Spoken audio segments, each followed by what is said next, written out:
सभी को नमस्कार।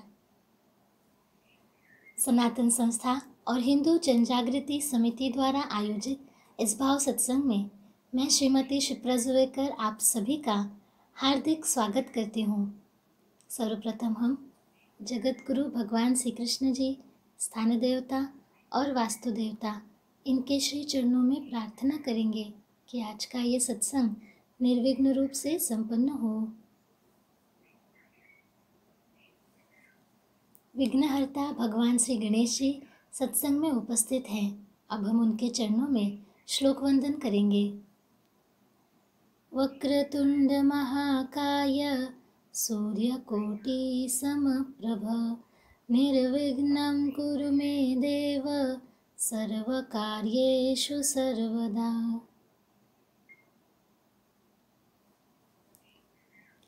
भाव सत्संग के माध्यम से भगवान हमें हर क्षण उनके ही स्मरण में कैसे रहना है वो सिखाते हैं।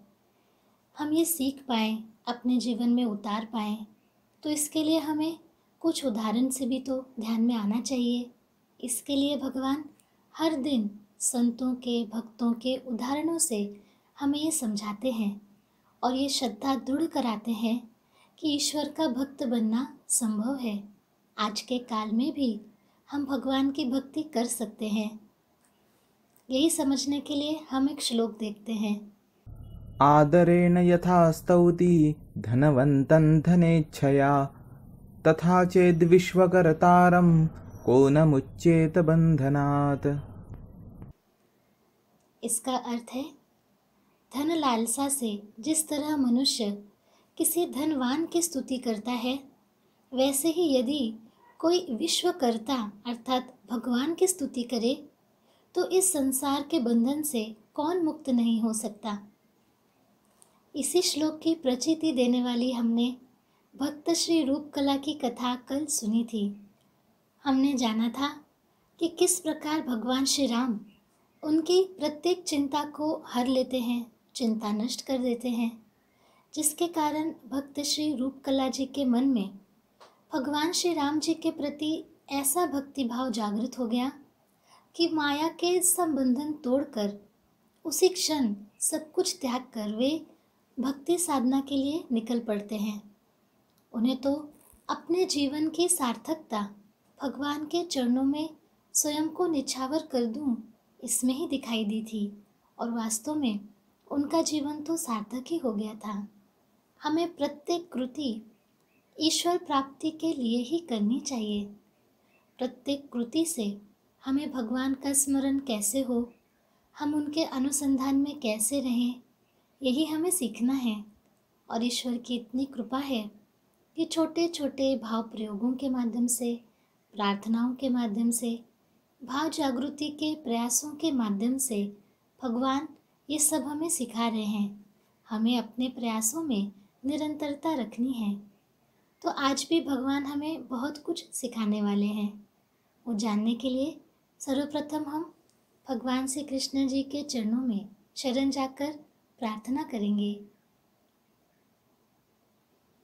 हे जगत गुरु भगवान श्री कृष्ण जी, आपकी अनंत कृपा के कारण आज का ये सत्संग हमें मिल रहा है। आप जो भी सिखा रहे हैं वो हमारे अंतःकरण तक जाए और वैसी भक्ति भाव से आपके चरणों में आने के लिए हमसे कृति हो पाए, ऐसी आपके श्री चरणों में शरणागत भाव से प्रार्थना है। भगवान श्री कृष्ण जी के पावन चरणों में हम श्लोक वंदन करेंगे। कृष्णाय वासुदेवाय हरये परमात्मने प्रणतक्लेशनाशाय गोविन्दाय नमो नमः। वसुदेवसुतं देवं कंसचाणूरमर्दनं देवकी परमानन्दं कृष्णं वन्दे जगद्गुरुम्। सर्वप्रथम आज हम जब कोई गलती हो जाती है तो कैसा कोई कठोर प्रायश्चित्त लेता है, यह जानने के लिए एक राजा की कथा सुनेंगे। श्री जगन्नाथपुरी के राजा ये पुरी मंदिर के भगवान के प्रसाद में बहुत निष्ठा रखते थे। एक दिन क्या हो गया कि राजा चौपड़ का खेल खेल रहे थे।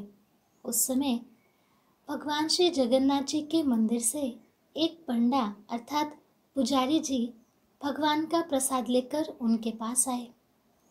तो राजा के दाहिने हाथ में पासा था, तो उन्होंने बाएं हाथ से प्रसाद को छूने का प्रयास किया और उसे छूकर स्वीकार किया। राजा के इस प्रकार बाएं हाथ से प्रसाद छू देने से प्रसाद का अपमान हो गया है, यह देखकर पंडा जी रुष्ट हो गए और प्रसाद को राजमहल में ना पहुंचाकर वापस ले गए।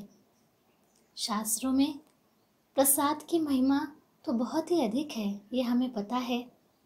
प्रसाद को जब हम बांटते हैं या ग्रहण करते हैं तो व्यक्ति गंगा जल के समान पवित्र हो जाता है। प्रसाद की एक प्रकार जो व्याख्या है वो एक जगह दी गई है। उसमें कहा गया है कि प्रसाद 3 अक्षरों से मिलकर बना है, प्र, सा और द। तो प्र का अर्थ है प्रभु, सा का अर्थ है साक्षात और द का अर्थ है दर्शन। प्रसाद अर्थात प्रभु के साक्षात दर्शन, अर्थात प्रभु का साक्षात आशीर्वाद ही प्रसाद होता है। इसलिए भक्ति भाव से प्रसाद ग्रहण करते हैं। इधर चौपड़ खेलकर जब राजा जी उठे तब अपने महल में गए। तब उन्होंने ये बात सुनी कि मेरे कारण तो अपराध हो गया है और अब मेरे पास भगवान का प्रसाद कभी आएगा ही नहीं। अब राजा भी भगवान के भक्त ही थे। राजा ने अपना अपराध स्वीकार कर लिया। वे तो प्रसाद का महत्व समझते थे, उनके प्रसाद में पूरी श्रद्धा थी, इसलिए उन्होंने तुरंत मान्य किया कि मुझसे तो ये गंभीर अपराध ही हो गया है। उन्होंने इतना उनको दुख हो गया कि अन्न जल भी उन्होंने त्याग दिया और वो सोचने लगे कि ये अपराध का प्रायश्चित्त मैं कैसे करूं, क्या करूं कि मेरा ये अपराध का प्रायश्चित्त कम हो जाएगा अथवा मुझसे इतना गंभीर अपराध हुआ है। ऐसे उन्हें बहुत पश्चाताप हो रहा था। तो उन्होंने एक विचार किया। उन्होंने सोचा कि जिस बाएं हाथ ने प्रसाद का अपमान किया है तो मैं अभी ही उसे काट डालूंगा, यही मेरी सच्ची प्रतिज्ञा है। अब देखिए, स्वयं वे राजा हैं, फिर भी उन्हें अपनी गलती का पूरी तरह से स्वीकार है, अहंकार नहीं है। गलती स्वीकार करना यह तो बड़ी बात है, क्योंकि जाने अनजाने गलती हो जाती है, परंतु जब हम स्वीकार कर लेते हैं तो हम गलती को सुधारने का प्रयास कर सकते हैं। अब राजा को अपनी गलती का इतना पश्चाताप हो रहा था, उन्होंने इतना कठोर प्रायश्चित्त खुद के लिए ले लिया कि उन्होंने सोचा कि हाथ ही कटवा देंगे। कितना बड़ा त्याग है, क्या हम ऐसा सोच सकते हैं? फिर राजा को क्या लगा कि मेरे मन में तो ये प्रायश्चित्त का विचार आया है, परंतु ब्राह्मणों की सम्मति लेना उचित होगा। ये सोचकर उन्होंने ब्राह्मणों को बुलाया और उन्होंने पूछा कि यदि कोई भगवान के प्रसाद का अपमान करे तो चाहे वो कोई अपना प्रिय अंग ही क्यों ना हो, उसका त्याग करना उचित है या नहीं? ब्राह्मणों ने उत्तर दिया, राजन, अपराध तो हुआ है तो अपराधी का सर्वथा त्याग करना ही उचित है। अब यहाँ हमें फिर से सीखने मिलता है कि राजा ने मन में प्रायश्चित्त ठहरा दिया, लेकिन फिर भी ये मन से ना हो, शास्त्रों के अनुसार हो। एक बार ब्राह्मणों से भी इस बारे में पुष्टि कर लेते हैं, विद्वानों से पूछ लेते हैं, ऐसा उन्होंने सोचा, ताकि प्रायश्चित्त भी शास्त्रोक्त दृष्टि से उचित ही होना चाहिए। तो इससे हमें क्या ध्यान में आता है?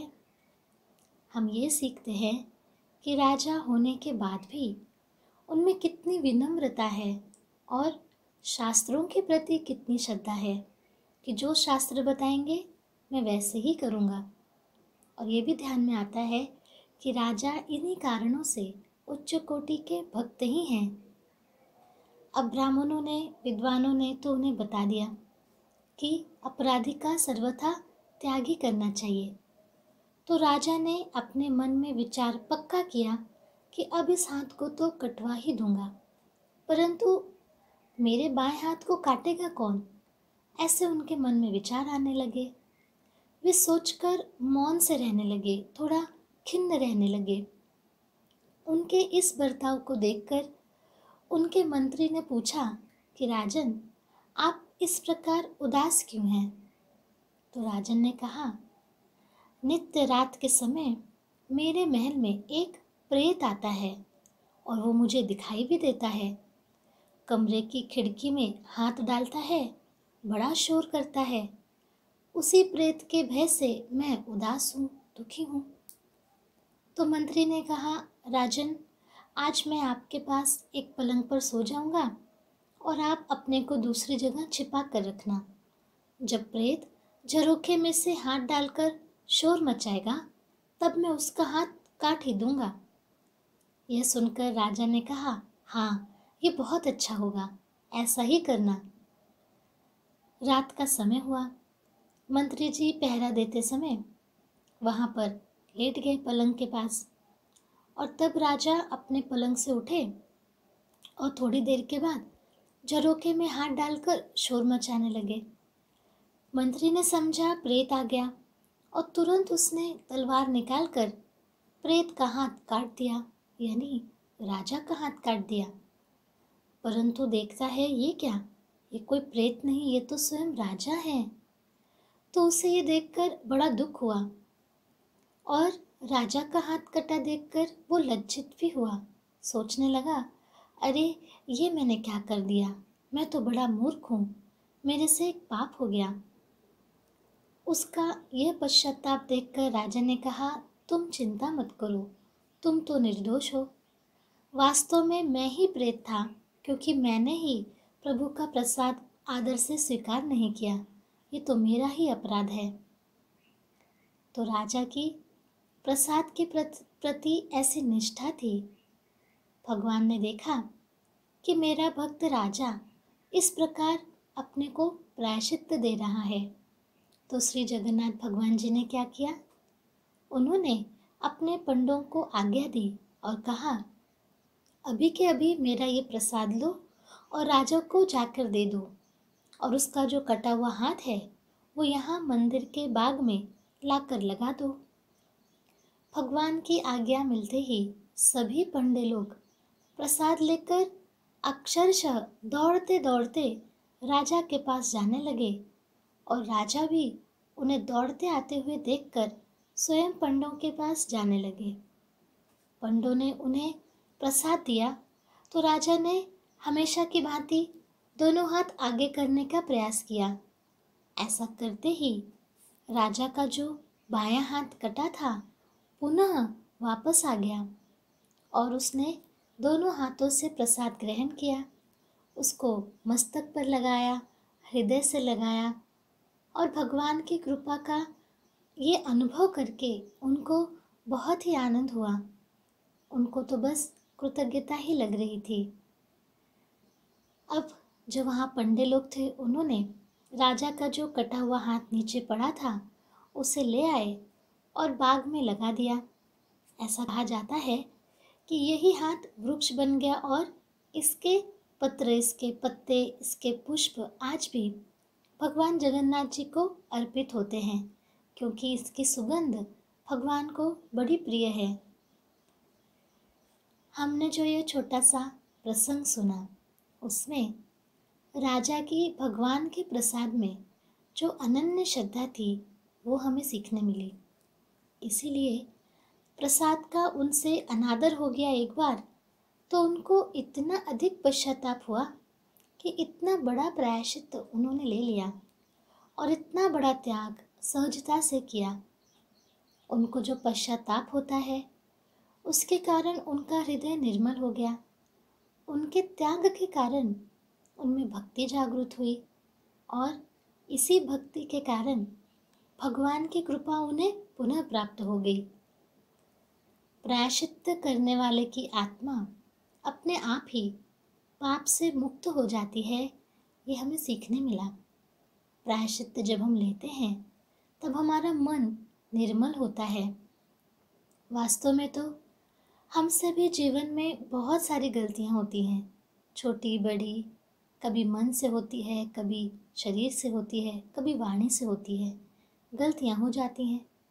या कभी कभी हमारा व्यवहार ऐसा होता है कि अन्यों को उसके कारण दुख पहुंचता है। तो हमें क्या करना है?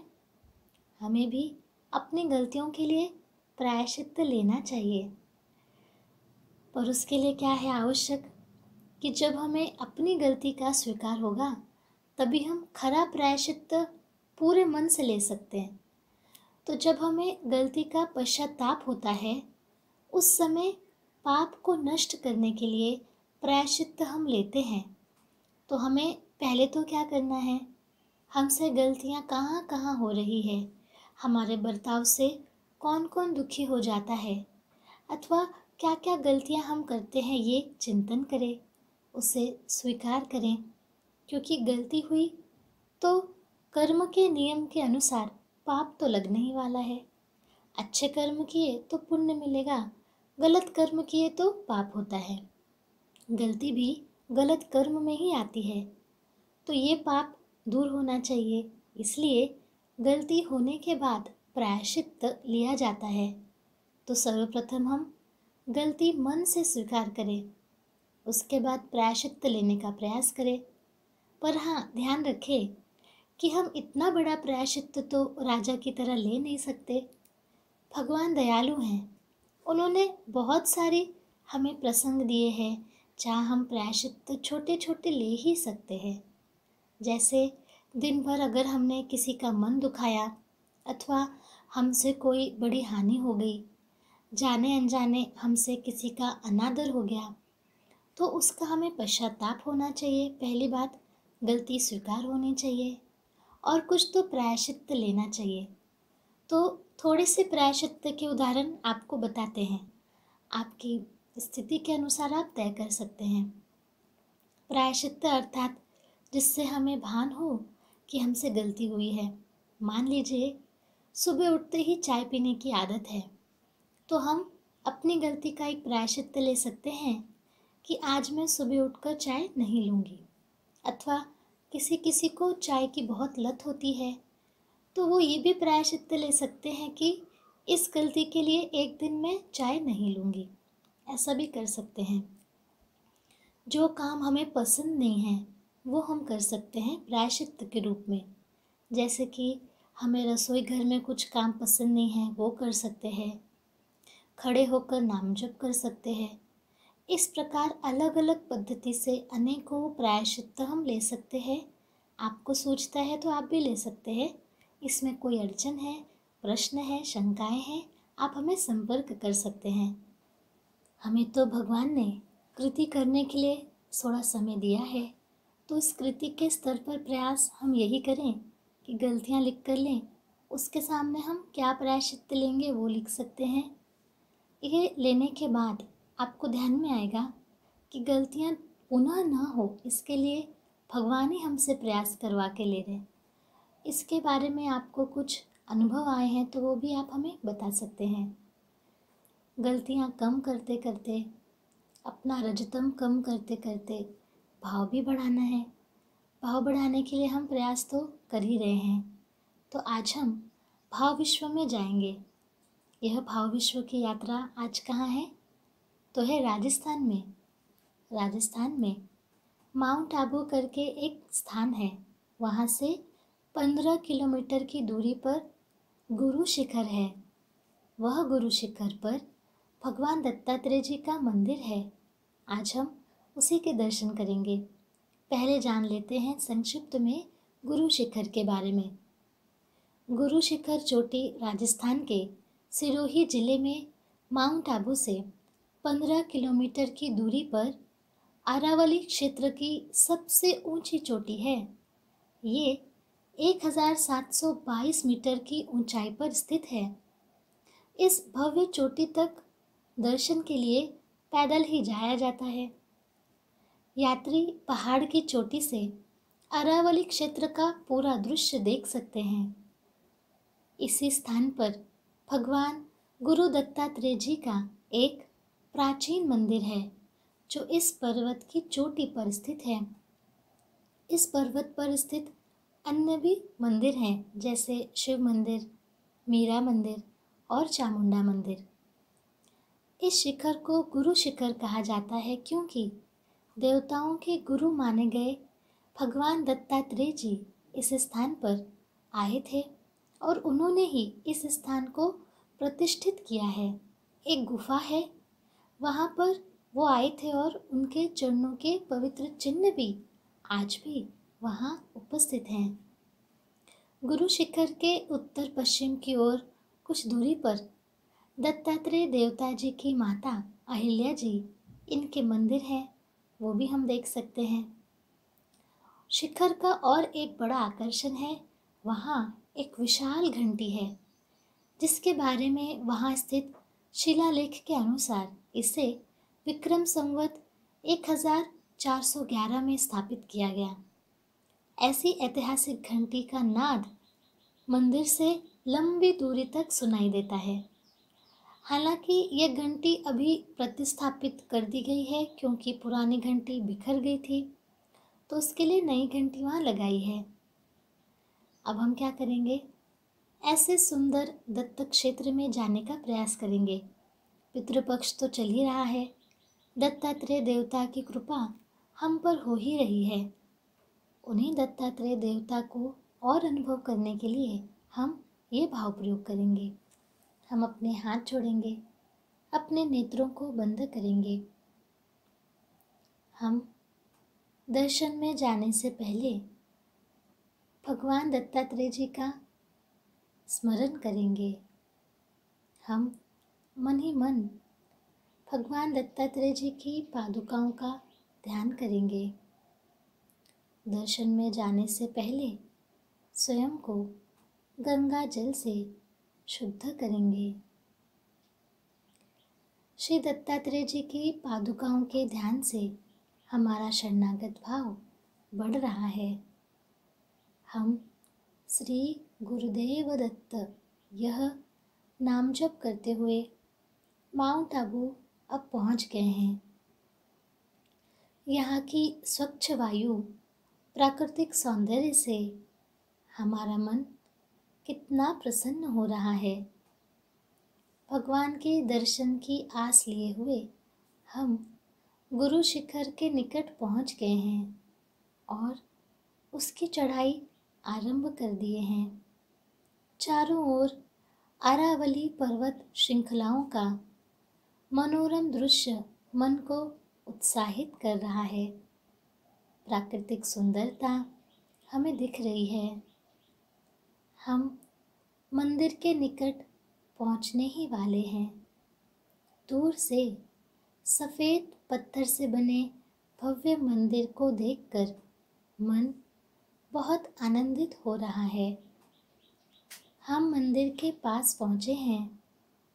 मंदिर के कलश के भावपूर्ण दर्शन करते ही हमारी सारी थकान मानो दूर ही हो गई। मंदिर के परिवेश में हमें अलौकिक शांति का अनुभव हो रहा है। शांत, हमारा मन शांत शांत हो रहा है। एक ओर हमें मंदिर और दूसरी ओर गुफा में स्थित भगवान की धूनी दिख रही है। हमने शरणागत भाव से मंदिर में प्रवेश किया। वहाँ एक पत्थर पर भगवान की पादुकाएं अंकित हैं। पवित्र चरण पादुकाओं के दिव्य दर्शन से हमारा रोम रोम भगवान के प्रति कृतज्ञता से भर गया है। मन में समर्पण भाव जागृत हो रहा है। भगवान की इन चरण पादुकाओं पर हम सब कुछ न्यौछावर कर दें ऐसा लग रहा है। मन ही मन हम पादुकाओं को कोमल रेशमी कपड़े से पोंछ रहे हैं। चरण पादुकाओं के स्पर्श से हमारे अंदर गुरु भक्ति का संचार हो रहा है। हम चरण पादुकाओं पर कुमकुम चढ़ा रहे हैं। हमने चरण पादुकाओं पर बहुत ही सुंदर स्वस्तिक का चिन्ह बनाया है। उन पर अक्षत अर्पण कर रहे हैं। चरण पादुकाओं से प्रक्षेपित तेज से हमारे ऊपर जो भी रजतम का आवरण है वो सब नष्ट हो रहा है। हमें चैतन्य ग्रहण हो रहा है। हम मोगरे के, गेंदे के सुंदर सुंदर फूल अर्पण कर रहे हैं। चरण पादुकाओं पर मस्तक रखकर साष्टांग नमस्कार कर रहे हैं। हम सभी भगवान दत्तात्रेय जी की शरण जाकर उनसे प्रार्थना कर रहे हैं, हे भगवान दत्तात्रेय जी, हम सब आपकी शरण में आए हैं। इस आपातकाल में आप ही हमसे भाव जागृति के प्रयास करवा लीजिए। हम अखंड भक्ति करना चाहते हैं, पर हमारे चारों ओर माया का इतना आवरण है कि हम उसी में अटके हुए हैं। आपकी कृपा से हमारा माया का आकर्षण कम होने दें। हे प्रभु, हमारे मन में भी भक्ति की ज्योत जागृत करें। आपकी तरह हमारे अंदर सीखने की वृत्ति निर्माण होने दें। हे दत्तात्रेय देवता, ऐसे आपके चरणों में शरणागत भाव से साष्टांग होकर प्रार्थना है। प्रार्थना करते ही चरण पादुकाओं से हमें बहुत चैतन्य मिल रहा है। मन कृतज्ञता से भर गया है।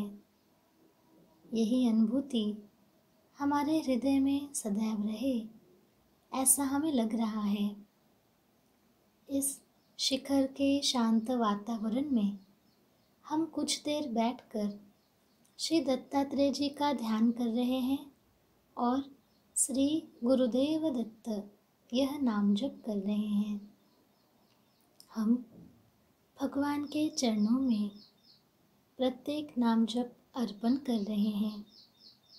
साथ ही उनके इस पावन दर्शन के लिए उनके चरणों में कृतज्ञता व्यक्त कर रहे हैं।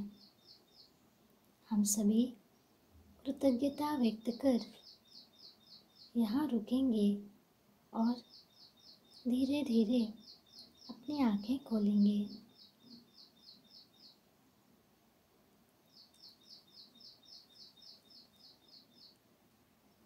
गुरु शिखर के शांत और भक्तिमय वातावरण को हम हृदय में संजो कर रखें और आज दिन भर यह नाम जप अधिक से अधिक करें।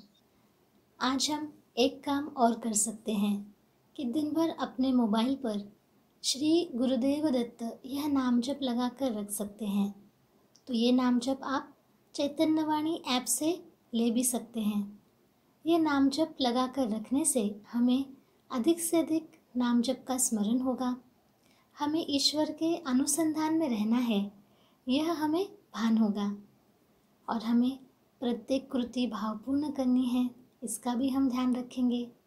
स्वयं के अहम को त्याग कर भगवान के नाम जप में हम डूब जाएंगे, उनका स्मरण करेंगे। हमारी कुछ गलतियां हो रही हैं क्या, इसका निरीक्षण रखेंगे, उसको भी हम अपने डायरी में लिख कर लेंगे। साथ ही साथ हम भगवान के चरणों में कृतज्ञता करेंगे कि वे हमें कितना कुछ सिखाते हैं। हमें जो सिखाते हैं वो हम लोगों को बताएंगे। दत्त जी के नाम जप के बारे में आप बताते ही होंगे। श्राद्ध विधि पूर्वक कैसे करना है वे भी आप बता रहे होंगे। इसी प्रकार धर्म की सेवा हम करते रहेंगे। आज के सत्संग में हम भगवान श्री कृष्ण जी, स्थान देवता, वास्तु देवता और भगवान दत्तात्रेय जी, इनके पावन चरणों में शरण जाकर कृतज्ञता व्यक्त करेंगे कि आपने ही हमें यह सारी बातें सिखाई, हमें आपने साधना की दिशा फिर से दी है, वो हम ग्रहण कर सकें, निरंतर साधना कर सकें, ऐसी आपके श्री चरणों में प्रार्थना है।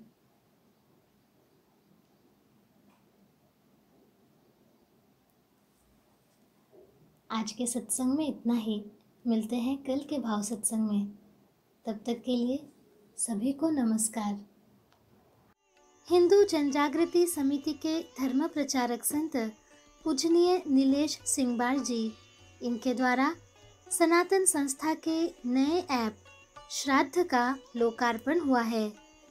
यह ऐप मराठी, हिंदी, अंग्रेजी तथा कन्नड़ इन भाषाओं में उपलब्ध है।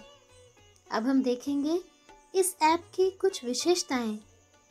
श्राद्ध के विषय में शास्त्रीय जानकारी देने वाले लेख, श्राद्ध के संबंधी विविध वीडियोस, भगवान दत्तात्रेय पर आधारित लेख, दत्तात्रेय देवता का नाम जप ऑडियो। तो आज ही डाउनलोड कीजिए श्राद्ध का ये ऐप। गूगल प्ले स्टोर पर ये ऐप बिना मूल्य उपलब्ध है।